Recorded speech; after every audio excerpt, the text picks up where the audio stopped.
Hello అండి, welcome to our channel lucky long style cooking. ఈరోజు video వచ్చేసి custard halwa అండి. చిన్నపిల్లలు సైతం 5 నిమిషాల్లో చాలా ఈజీగా చేయగలిగే హల్వా.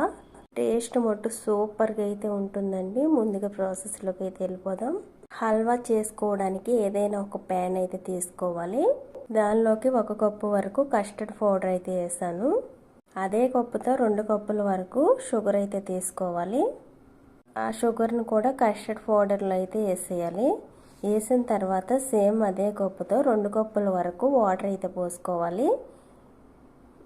ఇలా 2 కప్పులు వాటర్ పోసేసిన తర్వాత ఏదైనా గరిటెతో కానీ స్పాచులాతో కానీ ఎక్కడ ఉండలనేవి లేకోకుండా అయితే కలిపేయాలి. పంచదార పౌడర్ని ఏ విధమైన లంప్స్ లేకోకుండా అయితే కలిపేసేయాలి. చూడండి, ఈ విధంగా కలిపి ఇప్పుడు స్టవ్ ఆన్ చేసి స్టవ్ మీద అయితే పెట్టేద్దాం. ఈ హల్వా వేసుకోవడానికి ఏదైనా ఒక గిన్నెని అయితే ముందుగా రెడీ చేసుకుని పెట్టుకోండి. నేనైతే కేక్ మోల్డ్ అయితే తీసుకున్నాను, స్క్వేర్ షేప్లోది. స్టవ్ మీద పెట్టిన ఈ హల్వా ప్రాసెస్ ఎలాగో చూసేద్దాం. ఫ్లేమ్ మీడియంలో అయితే పెట్టేసి గరిటతో కానీ స్పాచులాతో కానీ కలుపుతూ అయితే ఉండాలి. 3-4 నిమిషాల్లోనే ఈ హల్వా అయితే ఇలా గట్టి పడిపోతూ ఉంటుంది. కలపడం మటుకు ఎక్కడ ఆపకండి. 3-4 నిమిషాల వరకు ఉండలు లేకుండా ఇలా కంటిన్యూస్గా కలుపుతూ ఉండండి. హల్వా అయితే రెడీ అయిపోతుంది. చూడండి, ఇలా గట్టిపడుతూ ఉండగానే హల్వాలోకి 2 స్పూన్ల వరకు నెయ్యి అయితే పోసుకోవాలి. నెయ్యి వేసిన తర్వాత మొత్తం అంతా కలిసేట్టుగా అయితే కలిపేయండి.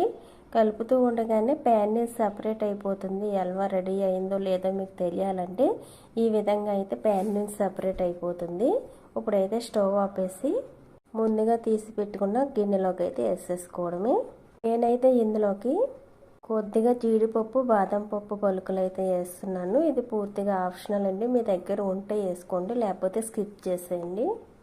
ఇప్పుడు ఇందులోకి హల్వాని అయితే వేసేసుకోవడమే. వేసిన తర్వాత ఈ హల్వాని సమానంగా అయితే చేసేయండి.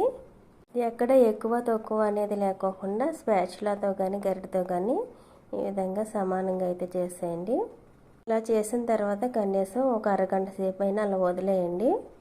అరగంట తర్వాత అయితే చూపిస్తున్నాను. ఇదైతే ఆరిపోయింది. దీనిపైన అయితే ప్లేట్ అయితే పెట్టేసి రివర్స్లో అయితే డీమోల్డ్ చేయండి. చూడండి, హల్వా చాలా బాగా వచ్చిందండి. ఈ కస్టర్డ్ హల్వాని చాలా ఈజీగా సింపుల్ ప్రాసెస్లో అయితే చేసేవచ్చండి. ఇప్పుడు దీన్ని వచ్చేసి పీసెస్కి అయితే కట్ చేసేసుకుందాం. ఈ హల్వాని 5 నిమిషాల్లో చిన్నపిల్లలు కూడా చేసేంత ఈజీగా అయితే చెప్పాను. మరి మీ ఇంట్లో మీరు కూడా ట్రై చేసి చూడండి. చాలా బాగా వస్తుంది. టేస్ట్ కూడా చాలా బాగుంటుంది. ఇంట్లో చిన్నపిల్లల నుంచి ఎవరైనా సరే ఈ హల్వాని చాలా ఇష్టంగా అయితే తినేస్తారు. ఇలా చేసి పెట్టినట్లయితే మనకు కూడా ఎక్కువ శ్రమ లేకోకుండా 5 నిమిషాల్లో చాలా ఈజీగా అయితే ఈ హల్వాని చేసేసుకోవచ్చు. మరి ఈజీ హల్వా రెసిపీ మీకు నచ్చినట్లయితే ఈ వీడియోకి అయితే ఒక లైక్ చేయండి. అలాగే సబ్స్క్రైబ్ చేసుకునే వాళ్ళు అయితే సబ్స్క్రైబ్ చేసుకోండి. ఇప్పుడు చూపించే మన నెక్స్ట్ రెసిపీ వచ్చేసి గోధుమ పిండి హల్వా అండి. ఇది చాలా ఈజీగా టేస్టీగా అయితే చేసుకోవచ్చు. 3 ఇంగ్రీడియంట్స్తో అయితే ఈ హల్వాని అయితే చేసేసుకోవచ్చు. ముందుగా అయితే ప్రాసెస్లోకి అయితే వెళ్ళిపోదాం.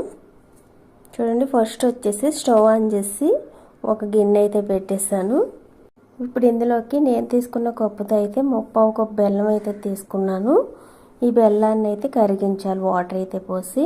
అదే కప్పుతో 2 కప్పులు వాటర్ అయితే పోస్తున్నాను. ఇలా వాటర్ పోసేసిన తర్వాత ఫ్లేమ్ మీడియంలో అయితే పెట్టేసి కరిగించండి. పాకం అనేది ఏమీ రావాల్సిన అవసరం లేదు. ఇలా కరిగిన తర్వాత దీన్ని అయితే ఫిల్టర్ చేసేసుకోవాలి. స్టవ్ ఆపేసి ఫిల్టర్ చేసి పక్కనైతే పెట్టేద్దాం. ఇప్పుడైతే స్టవ్ ఆన్ చేసి ఒక ప్యాన్ పెట్టేశాను. ఇందులోకి వచ్చేసి 1/4 కప్పు ఆయిల్ అయితే తీసుకుంటున్నాను. మీరు కావాలంటే నెయ్యి అయినా తీసుకోవచ్చు. నేనైతే ఆయిల్ అయితే తీసుకున్నాను. అలాగే బెల్లం ఏ కప్పుతో అయితే తీసుకున్నామో అదే కప్పుతో 1 కప్పు గోధుమ పిండి అయితే తీసుకోవాలి. తీసుకున్న తర్వాత ఆయిల్లోకి గోధుమ పిండి అయితే వేసేసుకోవాలి. వేసుకున్న తర్వాత అయితే ఈ ఆయిల్ గోధుమ పిండి మిక్స్ అయ్యేలా కలుపుకుంటూ ఫ్రై చేసుకోవాలి. ఎక్కడ ఉండలు అనేవి లేకోకుండా. చూడండి, ఇలా గరిటెతో కానీ స్పాచులాతో కానీ ఉండలు అనేవి లేకోకుండా ఇలా కలుపుకుంటూ ఫ్రై చేసుకోవాలి. మాడుకోకుండా అయితే ఫ్రై చేసుకోవాలి. చూడండి, ఇలా ఫ్రై అయిన తర్వాత మనం కరిగించి పెట్టుకున్న బెల్లం వాటర్ని అయితే ఇందులో కొద్దిగా అయితే పోసుకుంటూ ఉడికించుకోవాలి. ఫ్లేమ్ మీడియంలో పెట్టేసి ఉడికించుకోవాలి. ఒకేసారి బెల్లం వాటర్ అంతా పోసేయకోకుండా ఇలా కొద్దిగా అయితే పోసుకోవాలి. ఇలా పోస్తూ కలుపుతూ మొత్తం మన దగ్గర ఉన్న బెల్లం వాటర్ మొత్తాన్ని అయితే పోసేసుకోవాలి. ఎక్కడ ఉండలు అనేవి లేకోకుండా కలుపుతూ అయితే ఉడికించుకోవాలి. చూడండి, మొత్తం బెల్లం వాటర్ అంతా పోసేస్తాను.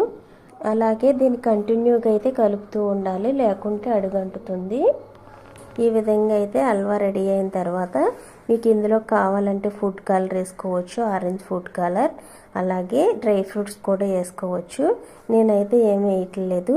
నాకు పీసెస్గా కావాలని ఈ హల్వానైతే ఈ బాక్స్లోకి అయితే కొంచెం ఆయిల్ గ్రీజ్ చేసి వేసేస్తున్నాను.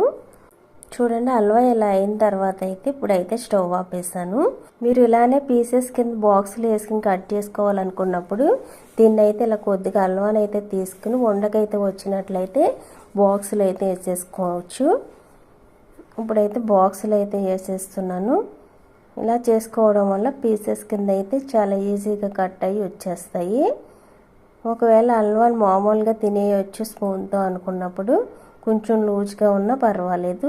ఇలా వేసేసిన తర్వాత ఏదైనా ఒక గిన్నెతోటి సమానంగా రావడం కోసం కొంచెం ప్రెస్ చేయాలి. ఇప్పుడు దీన్ని కొద్దిసేపు అయితే చల్లారనిచ్చిన తర్వాత అయితే ముక్కల కింద అయితే కట్ చేసేసుకోవడమే. చూడండి, చల్లారిన తర్వాత అయితే ఇలా స్క్రాప్ చేసుకుని ఒక నైఫ్తో అయితే ఇలా స్క్రాప్ చేసేసి ఏదైనా ప్లేట్లోకి అయితే డీమోల్డ్ చేసేసుకుని కట్ చేసేసుకోవడమే.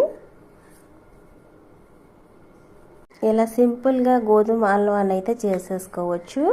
చాలా టేస్టీగా ఉంటుంది. మూడే ఇంగ్రీడియంట్స్ అయితే ఈ హల్వాని అయితే చేసేసుకోవచ్చు. నేను ఇందులో కలర్ కానీ డ్రై ఫ్రూట్స్ కానీ యాడ్ చేయలేదు. మీరు కావాలంటే వేసుకోవచ్చు. ఈ రెసిపీ మీకు నచ్చినట్లయితే లైక్ చేయండి. అలాగే సబ్స్క్రైబ్ చేసుకునే వాళ్ళైతే సబ్స్క్రైబ్ చేసుకోండి. ఈజీ రెసిపీ చూసే